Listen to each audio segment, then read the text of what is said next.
Bismillahirrahmanirrahim. Assalamualaikum warahmatullahi wabarakatuh.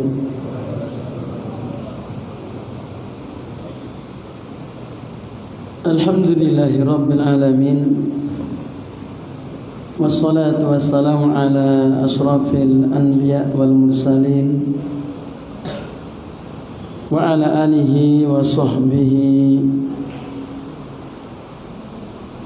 wa man tabi'ahum bi ihsanin ila yaumiddin. Asyhadu an la ilaha illallah wahdahu la syarika lah wa asyhadu anna Muhammadan abduhu wa rasuluh.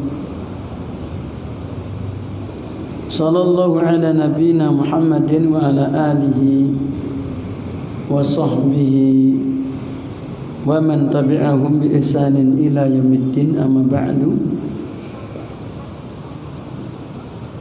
Kepada para jamaah, para hadirin, bapak-bapak, ibu-ibu, adik-adik semuanya, alhamdulillah pada kesempatan di malam hari ini kita bisa duduk kembali di tempat yang sangat mulia, bahkan tempat yang paling mulia di atas muka bumi, yaitu masjidnya Allah Subhanahu wa ta'ala. Tempat yang paling dicintai oleh Allah Subhanahu wa ta'ala. Jadi tempat yang paling dicintai Allah itu bukan cakruk, bukan pasar, bukan alun-alun. Bukan berarti kita nggak boleh ke alun-alun, bukan. Bukan berarti kita nggak boleh ke pasar juga, bukan. Tapi masing-masing tempat itu punya derajat sendiri-sendiri. Maka yang paling mulia, yang paling dicintai oleh Allah adalah masjid. Kalau di alun-alun kita boleh jual beli, menawarkan dagangan, di masjid tidak boleh. Ini contoh. Maka kanjeng Nabi kita Muhammad sallallahu alaihi wasallam pernah bersabda, ahabbul bilad ilallahi masajiduha. Tempat yang paling dicintai oleh Allah adalah masjid. Rawahu al-Imam Muslim. Oleh karena itu, orang-orang yang berkecimpung dalam pemakmuran masjid, maka besok di hari kiamat akan dimuliakan oleh Allah Subhanahu wa ta'ala. Bagaimana cara memakmurkan? Maka termasuk di sana orang yang membangunnya, yang wakaf, tapi semua dasarnya iman. Termasuk orang yang mengisi kegiatannya untuk sholat berjamaah, untuk qiraatul Quran, untuk menyebarkan ilmu dakwah, dan semisalnya. Maka mereka nanti di yaumul qiyamah oleh Allah akan digolongkan termasuk di antara 7 golongan yang akan dinaungi oleh Allah Subhanahu wa ta'ala, diiup-iupi oleh Allah. Sab'atun yudhiluhumullah fi dhilli yauma la dhilla illa dhilluh. Ya, 7 golongan mendapatkan naungan dari Allah, diciptakan peneduh dari panasnya atau teriknya matahari. Karena nanti di padang mahsyar adanya cuma tanah yang kering berwarna putih seperti perak, tandus, super tandus. Tidak ada satupun tanaman yang bisa tumbuh. Wa inna lajailuna ma'alaiha sa'idan juruzan. Surat Al-Kahfi ayat yang ke-8.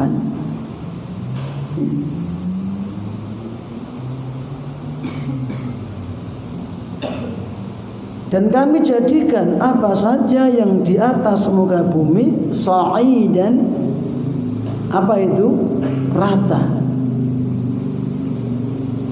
Juruzan, tandus. Artinya la nabata laha, tidak ada satupun tumbuhan yang tumbuh, rumput pun tidak. Dan disitulah kita akan diberdirikan oleh Allah di mauqif namanya. Tidak ada orang yang duduk, tidak ada, berdiri semua, menunggu antrian, dihisab, dihitung, dimintai pertanggungjawaban di hadapan Allah. Dan di atas apa? Matahari. Dan matahari enggak seperti ini, direndahkan oleh Allah, kata Nabi sallallahu alaihi wasallam, milan au milaini, sekitar 1 mil atau 2 mil. Ini panas sekali. Sengaja Allah tidak menjadikan hancur tubuhnya manusia, bila merasakan beratnya di padang mahsyar. Tapi ada di antara mereka orang-orang yang diberi peneduh oleh Allah. Apa di antara, siapa di antaranya? Rajulun qalbuhu mu'allaqun fil masajid. Tiang ingkang atinipun tansah kandil kumandil dumateng masjid. Apa itu? Hatinya selalu terpaut dengan masjid, mencintai masjid, ya. Kerasan tinggal di masjid, ya. Habis sholat jamaah pulang ke rumah kok pengen kangen balik nang masjid. Maka diibaratkan hatinya mu'allaqun fil masajid, cementel nang masjid. Ya. Maka kalau barang kita yang paling berharga keri nang masjid, baleni meneh. HP ku keri. Ora usah digoleki wae. Regane piro? 10 juta sepen. Nyata enggak? Gitu. Enggak ada ceritanya. Itu baru HP. Anu kunci motorku tertinggal di masjid. Ora usah digoleki kunci motor ya kok. Gitu, Pak. Cari. Apalagi yang tertinggal apa? Hatinya ibaratnya cementel. Nah, itulah ibaratnya orang yang benar-benar mencintai masjid itu selalu ingat kepada masjid, ya. Itulah orang-orang yang nantinya diantaranya mendapatkan naungan dari Allah. Ketika yang lainnya kepanasan, dia diiup-iupi, diberi peneduh oleh Allah, diciptakan peneduh oleh Allah. Bagaimana kondisinya? Wallahu alam. Itu gaib. Allah yang Maha tahu. Itu kejadian nanti di padang mahsyar. Seperti kemarin sudah kita bahas, yaitu dalam surat Abasa. Setelah kita membahas ayat yang ke-21, kita bahas ayat yang ke-22, yaitu apa? Setelah Allah sebutkan prosesnya manusia dari awal penciptaannya, dari nutfah, manusia diciptakan dari air mani, bukan dari emas, bukan dari perak, bukan dari berlian, tapi dari air. nutfah, air yang hina. Gitu. Kalau seandainya manusia itu serempak diciptakan bareng, gitu, ya, mungkin tidak ada yang sombong ya. Pada sadar bahwa dirinya itu diciptakan dari air, bodoh. Orang yang punya jabatan ini, nggak punya jabatan, punya harta dan yang tidak, yang kuat dan yang lemah sama, ya, diciptakan dari air. Dari mana kita sombong? Mungkin ya saka banyu. Dan airnya pun air yang hina. Kemudian prosesnya dari air menjadi darah, segumpal darah.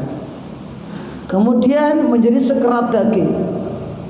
Kemudian sampai batas waktu yang Allah tentukan, summa sabila yasarahu, kemudian Allah mudahkan sabila, apa itu? Ya, summa sabila yasarahu. Allah mudahkan keluarnya, jalan keluar dari rahim itu dimudahkan oleh Allah, ya, digampangkan, Pak, masya Allah. Padahal bayi itu bobotnya 4 kilo, 3,5, 3 kilo, ada 4 lebih, masya Allah. Ada yang kembar, tapi dimudahkan oleh Allah, ya. Maka ini menuntut kita untuk mensyukuri nikmat. Kemudian apalagi setelah itu, hiduplah manusia di bumi ini seperti saat ini kita berkembang, baru keluar, berkembang menjadi nanti anak-anak, bayi, anak-anak, remaja seperti ini, nanti dewasa, ya toh? Setelah dewasa menjadi sudah matang, ya.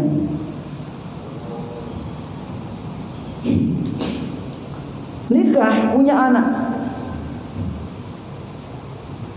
berkembang lagi, setelah punya anak, punya cucu, berkembang lagi, punya buyut. Terus kemudian dari buyut kemudian ya mungkin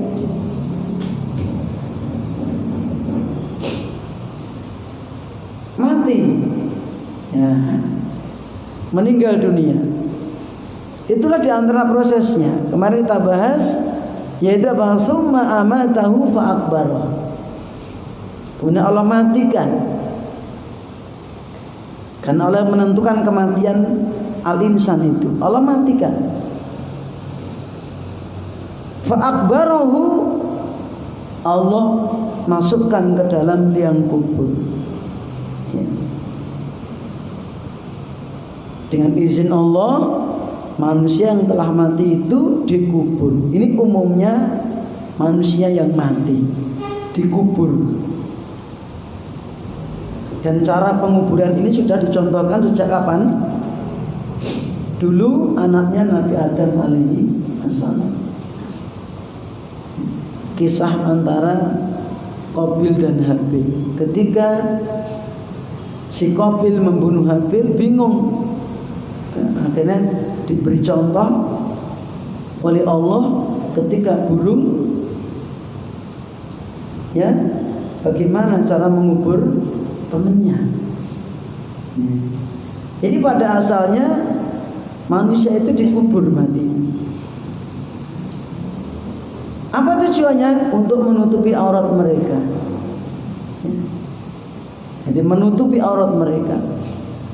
Ini termasuk pemuliaan dari Allah. Maka kalau seandainya mayat tidak dikubur, maka itu bukan pemuliaan. Karena auratnya kelihatan nantinya, bangkainya kelihatan. Mungkin akan jadi pembicaraan orang, akan jadi cerita yang tidak baik dan sebagainya. Maka dikubur. Sehingga apa? pada asalnya jasad yang telah dikubur itu tidak diketahui oleh orang. Ya. Itu jasadnya. Kemudian menjadi tanah. Tinggal tulang belulang. Dan nanti akhirnya tulangnya juga hancur. Ada yang tidak hancur apa? Dalam sebuah hadis rawahu al-Imam Al-Bukhari, al-Imam Muslim, qala Rasulullah sallallahu alaihi wasallam, kullu ibni adam yabla. Setiap anak Adam itu akan hancur. Setiap anak Adam itu akan hancur, kecuali satu, illa azman wahidan, kecuali satu tulang yang tidak hancur. Napa niku Pak? Wa huwa ajbudz dzanab, namanya tulang ekor, balung buntut, ya. Cilik melenis, bukan kayak buntutnya sapi, ya. Tulang ekornya manusia itu cilik kecil. Ketika telah dikubur gak akan graito nek tulang ekor. Ya. Kata Nabi kita Muhammad sallallahu alaihi wasallam, ya, minhu yurakkabul khalqu, dari tulang ekor itulah disusun kembali manusia bentuknya, ya. Ini dari tulang ekor itulah nanti disusun kembali kapan? Yaumal qiyamah, ya. Bapak Ibu para jamaah, itu diantara proses hari kebangkitan. Setelah manusia dikubur, terjadilah namanya nanti hari kiamat, sampai batas waktu yang Allah tentukan di alam kubur berapa lama, ya. Ada yang ribuan tahun, ada yang lebih lama lagi. Siapa ya? Orang pertama sampai kiamat kan paling lama, gitu. Dan setiap orang nggak sama. Setelah Allah perintahkan malaikat Israfil untuk meniup sangkakala pertama, nafqatul ula,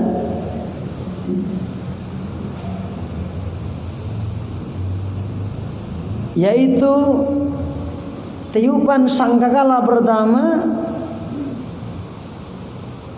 hancurnya alam semesta ini, matinya seluruh makhluk hidup, kecuali orang yang dikecualikan oleh Allah.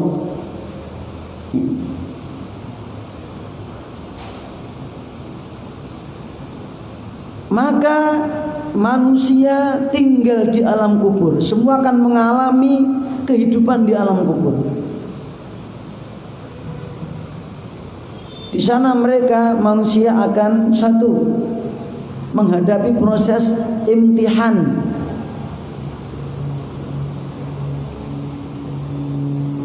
Apa imtihan? Ujian. Kalau anak-anak di pesantren, anak sekolah, ujian ada tertulis, ada lesan, ya kan? Di alam kubur ujiannya apa? Lesan. Dan di alam kubur yang ditanyakan tidak banyak Bapak Ibu, cuma 3. Yang diujikan cuma 3. Lah umur telu kok peragam mulai jawab, jangan dikira, ya kan? Karena bisa jawab dan tidaknya itu berkaitan erat dengan kebiasaan di dunia. Ison jawab pitakenanipun malaikat wonten alam kubur 3 perkara. Napa niku? Setunggal dipun tangleti man rabbuka, sapa sesembahan. Jenakone sinten? Malaikat Munkar Nakir. Malaikat Munkar Nakir.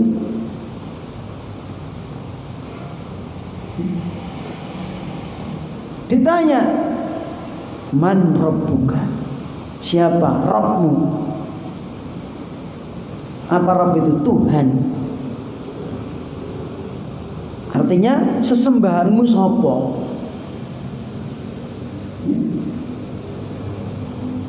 Yang kedua ditanya tentang waman nabiyuka? Siapa nabimu? Yang ketiga ditanya wamadinuka? Apa agamamu? Tiga itu, Pak. Meskipun tiga itu sedikit, tapi enggak semua orang bisa menjawab. Dan di sini alam dunia aku nyembah Allah tenanan po ada-edoan. Gitu ya. Maka Bapak Ibu para jamaah, agama Islam itu tidak boleh rubuh-rubuh gedang, itu tidak boleh. Terus aku tak anu Mas, sebentar rubuh-rubuh gedang, jangan. Gitu. Agama tidak boleh untuk sambil, tidak bisa. Karena yang akan menyelamatkan kita di akhirat bukan dunia ini, bukan jabatan kita, kedudukan kita, harta kita, tidak. Tapi agama kita, keyakinan kita, akidah kita, iman kita, amal soleh kita, itu yang bermanfaat baik di alam kubur atau di akhirat. Lah keimanan kita kepada Allah Subhanahu wa taala jujur enggak? Sungguh-sungguh enggak? Apa sudah paham kita tuh iman itu apa kan gitu? Maka di dunia kita enggak boleh leha-leha, enggak boleh santai-santai. Alah, engko Mas agama gak anu pikir keri. Ya tak? Ya. Maka kalau sindir kita, termasuk kita itu semua saya. Bal tu'sirunal hayatad dunya. Kowe ning donya mentingke penguripan donya. Akhirat mbok sepelekke, ya ta? Bal tu'sirunal hayatad dunya. Kamu mementingkan kehidupan dunia. Apa itu hayatad dunya? Isinya apa itu? Di dunia itu isinya ya i'lamu annamal hayatud dunya laibun wa lahwun wa zinatun wa tafakhurun bainakum wa takasurun fil amwali wal aulad. Isinya dunia itu apa toh, Pak? I'lamu, surat Al-Hadid 20. Ketahuilah sesungguhnya kehidupan dunia itu hanyalah isen-isennya apa toh?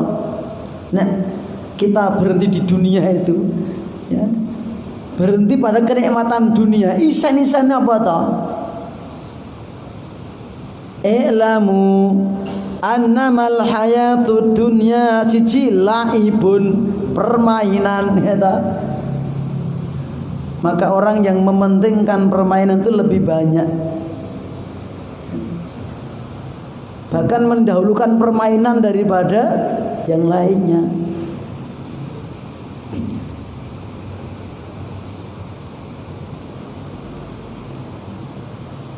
Contohnya apa? Banyak yang memenuhi stadion sepak bola itu lebih banyak daripada muni Mas. Gini apa gitu? Saya menyebutkan kenyataan. Permainan itulah isinya dunia. Tapi itulah yang dipentingkan mayoritas manusia. Bukan akhirat, bukan sholat. Sholatnya malah keri. Babalan tekan asar, itu ada mulai asar, adzan maghrib, ujek ujek cokok lambu, ujek jagongan, nggak paham Allahu Akbar itu apa, hayya ala sholat itu apa, hayya ala falah itu apa. Ayo cari keberuntungan, ranggagas. Seperti itu permainan. Maka mayoritas manusia mementingkan permainan. Yang kedua isinya apa? Laibun walahun. Apa namanya? Lahun. Perbuatan yang banyak sia-sia, kurang begitu manfaat. Itu yang dipenke. Itu nyindir saya sendiri loh ya. Karena saya juga manusia, hidup di dunia. Ini saya menasihati di saya sendiri khususnya. Ya lumeber dumateng jamaah pada umumnya. Laibun walahun. I'lamu anna mal hayatid dunya laibun walahun. Wa zinatun. Perhiasan. Perhiasannya dunia. Ya keindahan, harta, itu, anak, istri, wanita, gitu, semuanya.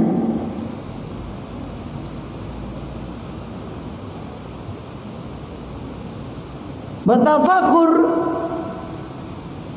wah-wahan, wah, ake-akean, ake-akean bodoh, pamer-pameran, tafakur, sehingga apa? Menimbulkan sombong-sombongan.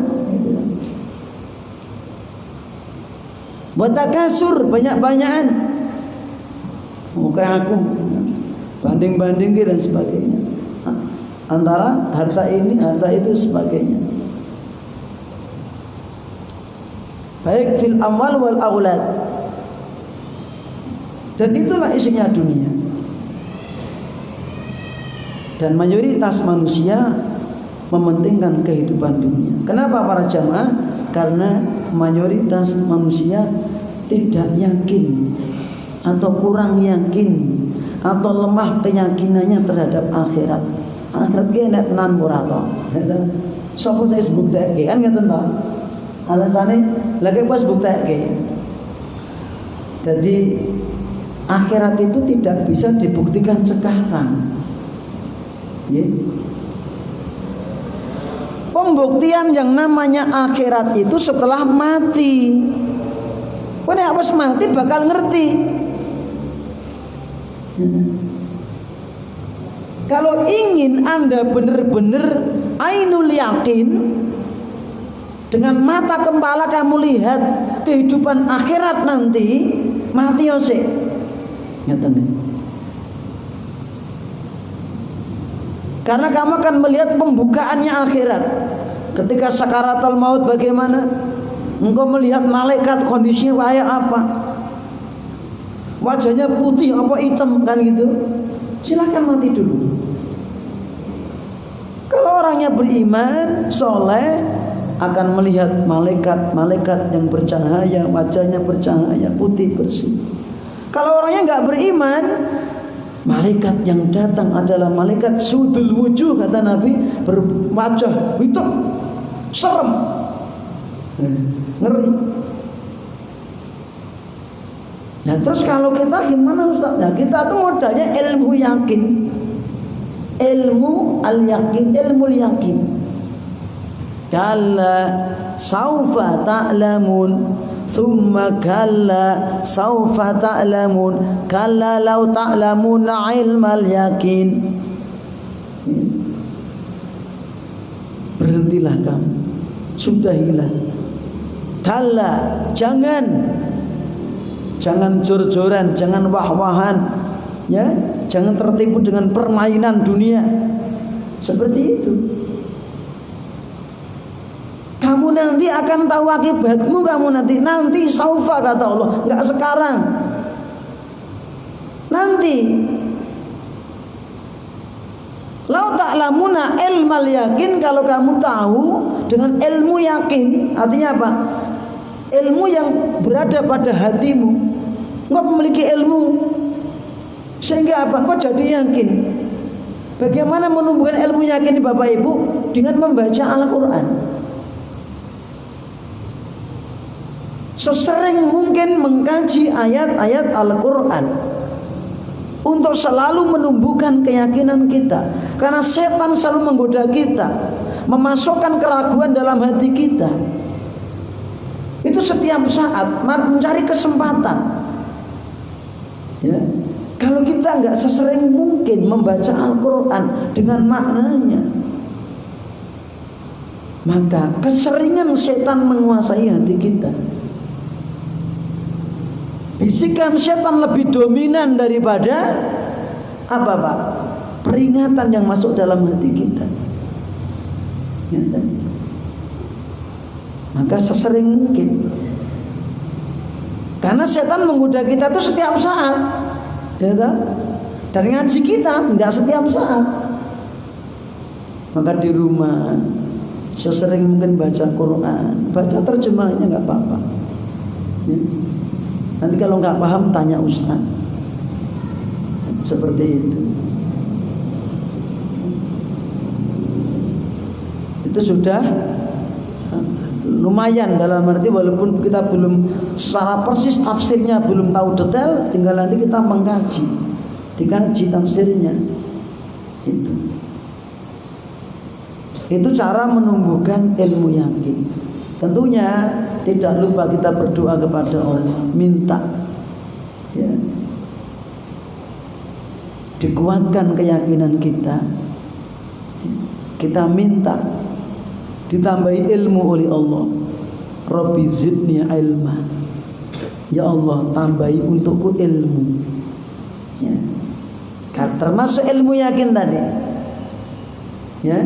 Kalau kita nggak diberi oleh Allah, kita nggak akan bisa yakin. Nah, kemudian setelah itu ditanya dalam alam kubur 3 perkara tadi, bisa menjawab dan tidaknya itu ada hubungan erat dengan kebiasaan kita di dunia, keyakinan kita terhadap Allah.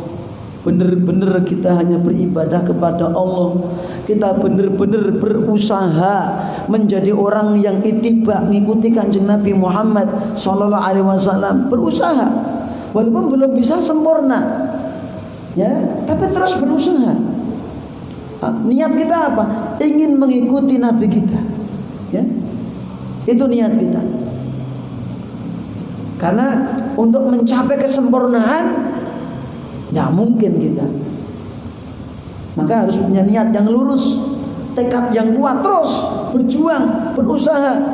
Kalau seandainya kita sudah lurus niat kita, usaha yang sungguh-sungguh, ingin mencapai kebenaran, kebahagiaan yang hakiki, Allah akan sampaikan kita, walladzina jahadu fina lanahdiyannahum subulana. Wong-wong sing orang-orang yang benar-benar berjihad di jalan kami, bersungguh-sungguh menempuh jalan kami, kata Allah, lanahdiyannahum subulana, kami akan membimbingnya, memberikan taufik kepadanya. Kemana? Sampai kepada jalan kami. Oh ini Pak. Maka jangan malas, terus semangat, ya. Kita berusaha bagaimana mengikuti Islam, ya. Islam yang dibawa oleh Kanjeng Nabi Muhammad SAW, yang Allah turunkan. Islam agama yang Allah turunkan, bukan yang dibikin oleh manusia, bukan. Islam ini bukan bikinnya Nabi Muhammad SAW, bukan bikinannya orang Arab, bukan. Islam ini bukan tradisinya orang Arab. Islam ini bukan bikinan Kanjeng Nabi Muhammad sallallahu alaihi wasallam, bukan. Tapi Islam itu wahyu yang Allah turunkan, ya, kepada orang yang Dia pilih, yang namanya Muhammad sallallahu alaihi wasallam. Orang yang membawa dipilih oleh Allah, tempatnya dipilih, ya, nggak sembarang tempat antara Mekah dan Madinah. Ini waktunya dibatasi oleh Allah. Setelah itu nggak ada yang turun lagi setelah beliau meninggal. Nah, setelah itu manusia di alam kubur semuanya mengalami fitnah kubur, kemudian merasakan, kalau yang takwa akan merasakan nikmat kubur, orang yang durhaka merasakan siksa kubur, apalagi orang yang kafir, barulah nanti ditiupkan sangkakala kedua.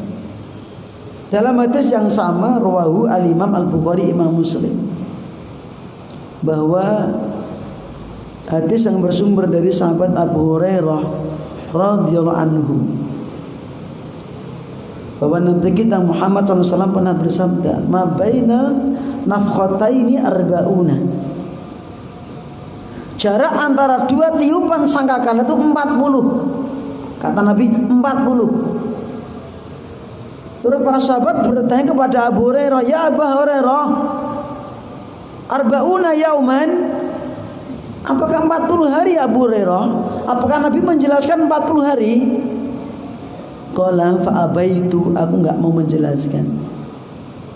Qalu arba'una syahron, apa 40 bulan? Qala fa'abaitu, aku tidak mau menjawab. Karena Nabi tidak menerangkan 40 apa. Loh, kok enggak mau jawab? Arba'una aman, apa 40 tahun? Qala fa'abaitu, aku enggak mau jawab. Ya. Karena Nabi tidak menerangkan 40 apa, yang penting 40. Bisa 40 hari, bisa 40 bulan, bisa 40 tahun. Harinya mungkin ukuran hari akhirat, ya toh. Lama bisa, wallahu alam, maka tidak diterangkan, yang penting 40. Ya.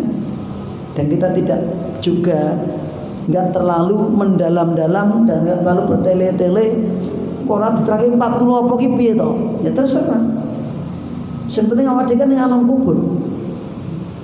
Yang pasti kita akan dibangkitkan dari kubur kita.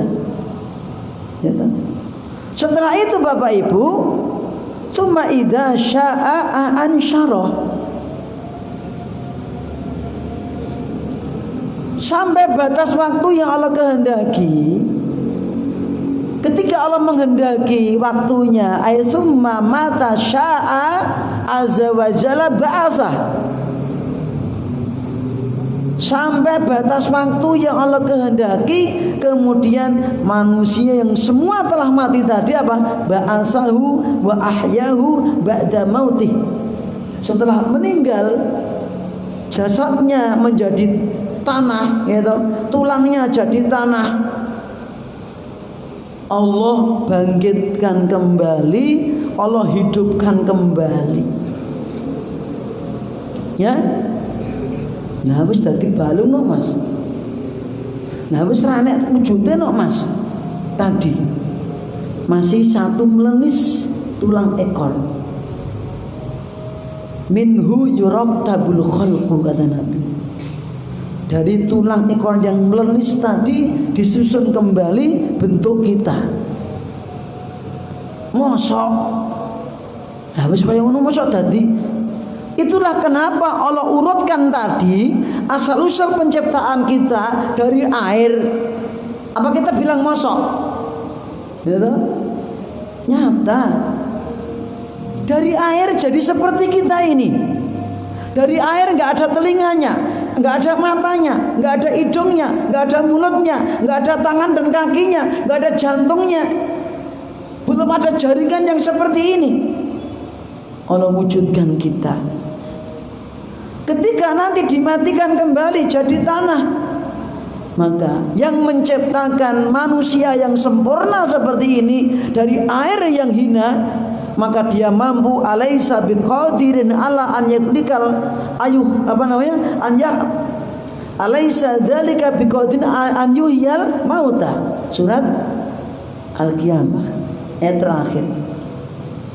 Alaisa dzalika biqadirin, bukankah zat yang menciptakan manusia yang sempurna asalnya dari air mani jadi darah, bukankah dia mampu menghidupkan kembali? Mampu, ya tak? Mampu. Yang menciptakan kita dari asal usul air tadi, dia mampu membangkitkan kembali manusia yang telah mati. Seperti yang tercantum dalam surat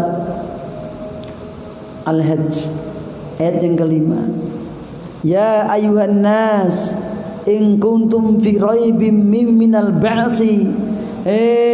Sekalian manusia, kalau seandainya kalian ragu-ragu, mamang, ora yakin terhadap hari kebangkitan, wa inna khalaqnakum min turab. Elingo, kami telah menciptakan kalian, siapa? Bapak kalian dari tanah. Setelah itu summa min nutfatin, anak turunnya dari air. Summa min mudghatin, terus menjadi darah. Ya, mukhallaqatin, menjadi darah. Darah yang mukhallaqah, yang sempurna diciptakan, wa ghairi mukhallaqah, yang enggak sempurna. Jadi darah head. Ya tak? Darah yang sempurna berubah jadi daging, wujudnya menjadi manusia. Yang enggak sempurna keguguran atau darah head, itu ya. Ini liyubayyina lakum, untuk menerangkan kalian. Wa nuguru fil arhami ma nasya ila ajalin musamma, kami tetapkan kamu dalam rahim ibumu sampai batas waktu yang telah ditentukan. Summa nukhrijukum tifla, setelah itu kami keluarkan kalian sebagai ponang jabang bayi, tiflan, gitu, itu, ya, dan tiflan. Summa litabluhu asyuddakum, terus kemudian kami kembangkan kalian, tumbuh kembangkan kalian sampai umur dewasa. Wa minkum man yutawaffa wa minkum man yuraddu ila ardhil umur. Di antara kalian ada yang kami wafatkan sebelum itu, sebelum umur dewasa, kadang dalam kandungan, kadang baru lahir, kadang masih anak-anak, kadang sampai dewasa, kadang sampai ila, kata Allah, ardhalil umuri, sampai umur lanjut, sampai pikun. Apa tujuannya? Likaila ya'lama min ba'di ilmin syai'a. Kenapa sampai pikun? Biar nanti dia enggak ngerti apa-apa. Yang sebelumnya ngerti apa-apa, ya toh? Bahkan dulunya gelarnya sak depo, ilmunya luar biasa. Ya. Dikatakan orang yang pinter, yang tahu ini, tahu itu, tahu ini, tahu itu. Tapi ketika Allah kehendaki jadi pikun, nggak ngerti apa-apa, jadi tidak mudeng apa-apa. Ada orang yang dikehendaki Allah seperti itu. Ya. Itu Bapak Ibu para jamaah, di antara kejadian nanti di yaumul kiamah, yaumul ba'si. Kalau di Arab sana, Pak, di antara tanda kekuasaan itu sangat kelihatan. Apa itu? Tanah yang kering, gunung yang bebatuan, hampir tidak kelihatan tumbuh-tumbuhan kalau musim panas. Ya. Kalau saat ini seperti ini, seperti September atau kemarin Agustus, ya, itu kan hampir tidak ada hujan. Kalau kita lihat gunung di Arab sana, kering, Pak. Hanya daerah tertentu yang kelihatan tumbuh-tumbuhan, Taif, Abha, Damam misalnya.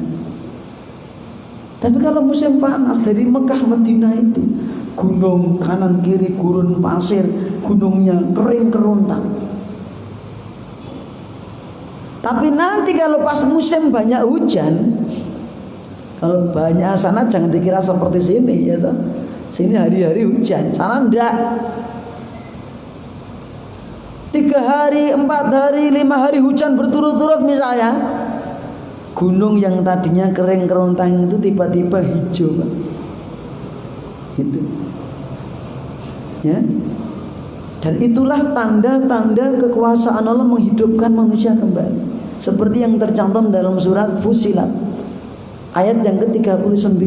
Wa min ayatihi annaka taral arda khasyiah. Di antara tanda-tanda kekuasaan Allah, apa itu? Tanda-tanda Allah mampu menghidupkan manusia kembali. Engkau lihat bumi khasyiah, ya bisa, bumi kering kerontang, gunung kering kerontang, hampir gak kelihatan tumbuh-tumbuhan. Di sana benar-benar kelihatan. Maka saya doakan semoga jenengan bisa umroh. Amin.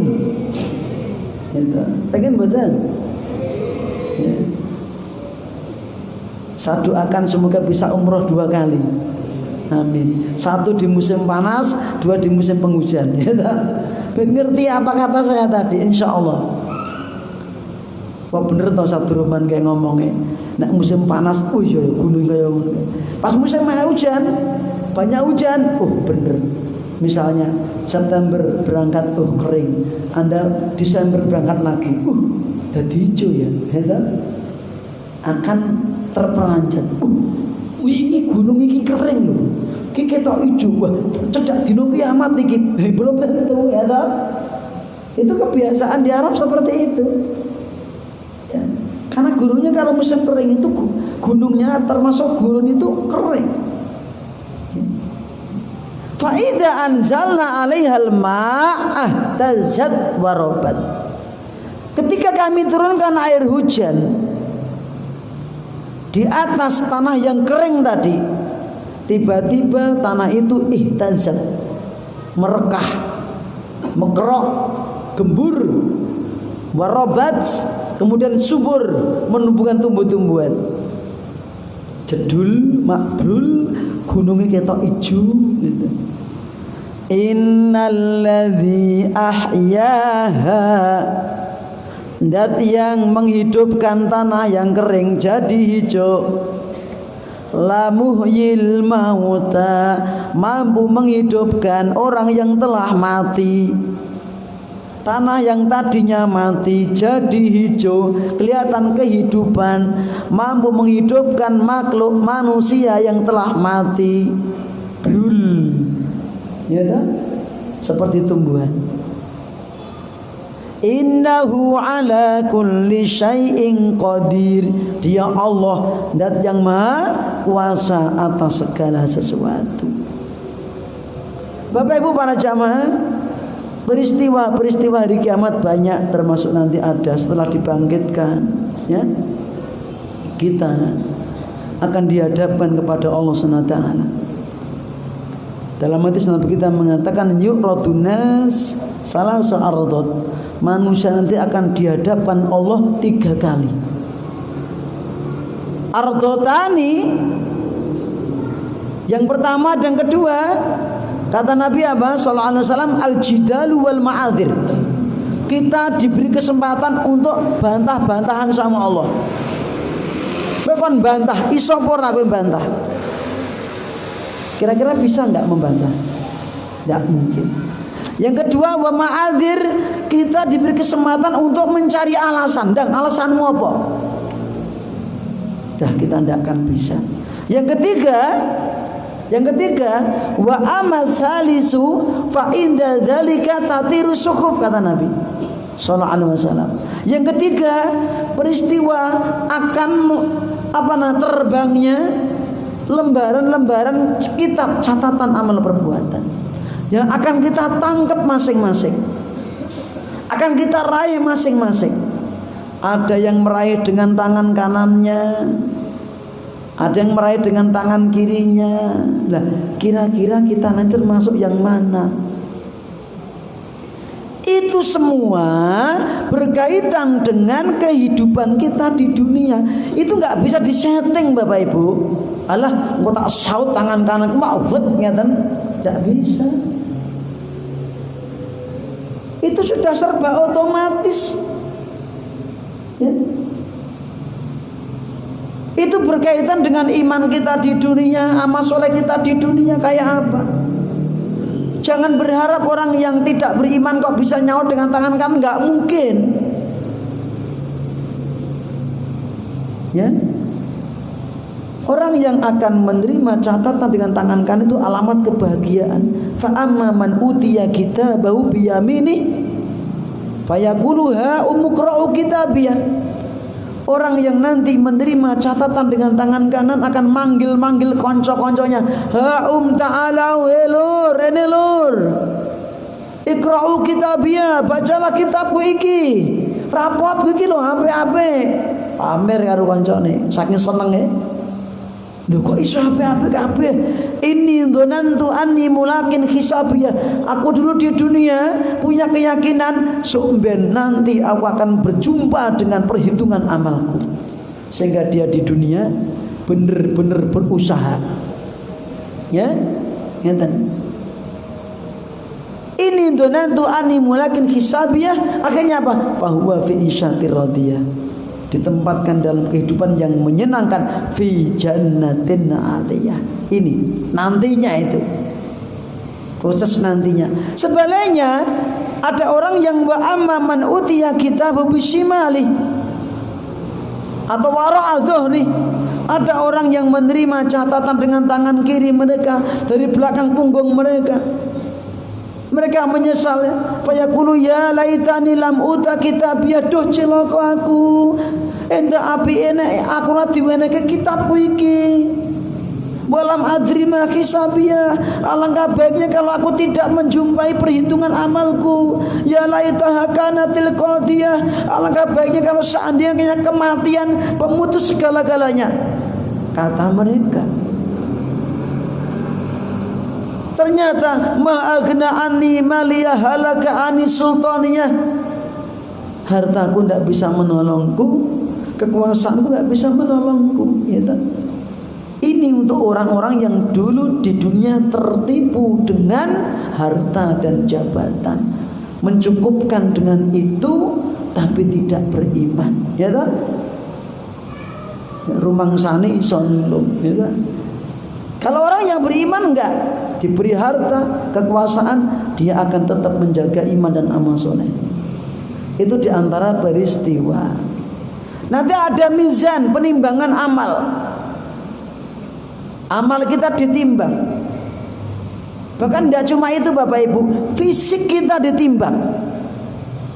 Ya, fisik kita ditimbang. Dulu pernah sahabat Ibnu Mas'ud itu diguyu karo kanca-kancane. Pas diutus Kanjeng Nabi suatu keperluan, dia naik pohon, kelihatan betisnya, kentole ketok cilik-cilik, lencir-lencir, diguyu kanca-kancan, betisnya kecil-kecil, lucu-lucu gitu. Kanjeng Nabi marah. Mata dhakun, apa yang kalian tertawakan? Demi Allah, lari jelu Abdillah fil mizani yaumal qiyamah, demi Allah, kakinya Abdullah bin Mas'ud itu di hari kiamat nanti ditimbang nanti dari kiamat, asqalu min Uhud, lebih berat daripada gunung Uhud. Jadi ada kalanya ditimbang fisik kita.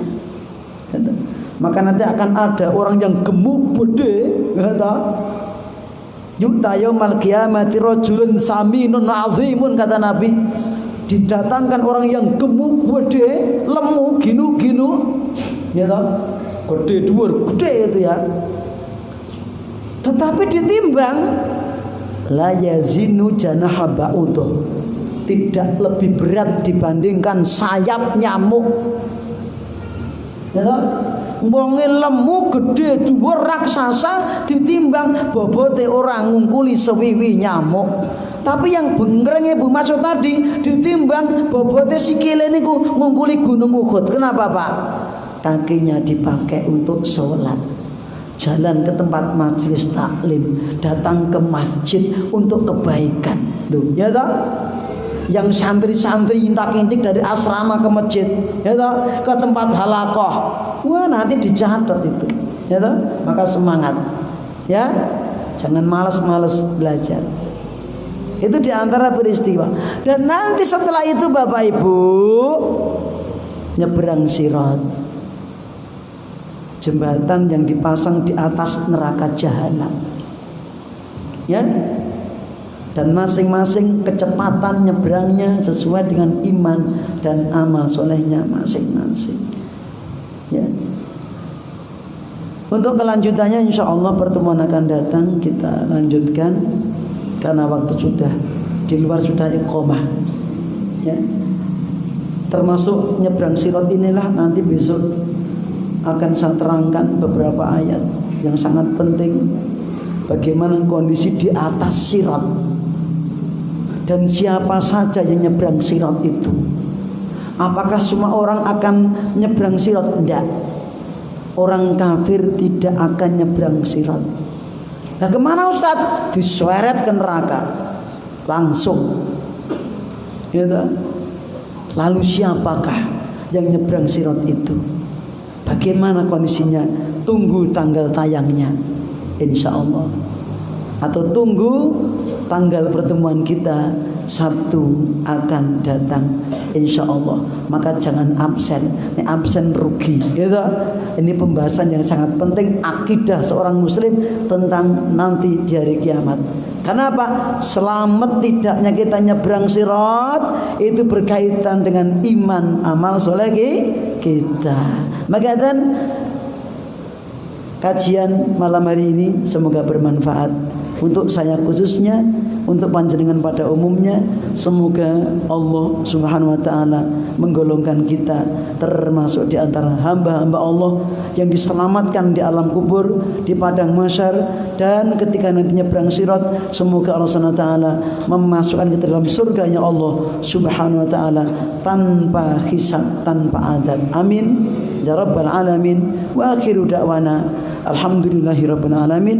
Wa sallallahu ala nabiyyina Muhammadin wa ala alihi wa sahbihi ajmain. Subhanakallahumma wa bihamdika asyhadu an la ilaha illa anta astaghfiruka wa atubu ilaik. Assalamualaikum warahmatullahi wabarakatuh.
أشهد أن لا